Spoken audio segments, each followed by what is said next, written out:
வணக்கம். புதுக்கோட்டை மாவட்டம் Pudukkottai block Angalamman traders தெற்குராஜ வீதியில் உரக்கடை வணிகம் நடத்திட்டு வரோம். நாங்கள் இஸ்கோ கம்பெனியோட டீலரு.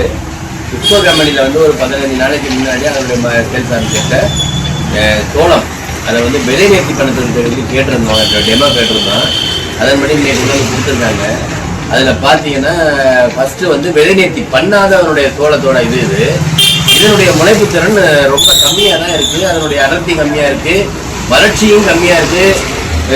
இந்த லெவலில் தான் அது இருக்குது. அடுத்ததாக பார்த்தீங்கன்னா நானும் டிஏபியும் பயோ ஃபெர்டிலைசரும் சேர்த்து வச்சு இதை பண்ணி கொடுத்துருக்காங்க.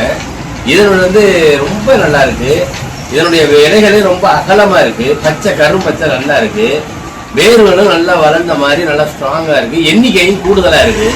அதுக்கு அடுத்து பார்த்தீங்கன்னா நானும் டிஏபி மட்டும் போட்டு விதை நேர்த்தி பண்ணியிருக்காங்க. இதுவும் நல்லா இருக்குது. ஆனால் இந்த பயோ கலந்து போடுறது இன்னும் மிக சிறப்பாக இருக்குது. அந்த மாதிரி இருக்கிறப்ப இந்த மாதிரி விதை நேர்த்தி பண்ணுறதுல தான் மிக சிறப்பான முறையில் வருதுன்னு அவங்க கொண்டாந்து காமிச்சிருக்காங்க சார். இப்போ அதனுடைய சார்ட்டு பார்த்தீங்கன்னா இந்த எடுத்து வச்சுருக்கோம். இதில் 12 சென்டிமீட்டர் விதை நேர்த்தி பண்ணாத ஒரு நான் ட்ரீட்டடு அண்ட் தென் நானோ டிஏபியும் மட்டும் போட்டு இதை பண்ணியிருக்காங்க. இதனுடைய ரூட் 17 cm இருக்கு.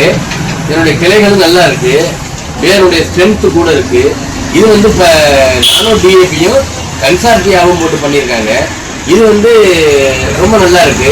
அதனால நானோ டிஏபி போட்டு விதை நேர்த்தி ஏக்கருக்கு 20 மில்லி, சாரி ஒரு கிலோக்கு 20 மில்லி, ஏக்கருக்கு 20 மில்லி ரெண்டையும் கலந்து போட்டு விதை நேர்த்தி ஒரு அரை மணி நேரம் ஊற வச்சு இதை நிழலில் காய வச்சு நல்லா பார்த்தோம்னா அதனுடைய ரிசல்ட்டு பக்காவாக இருக்குது.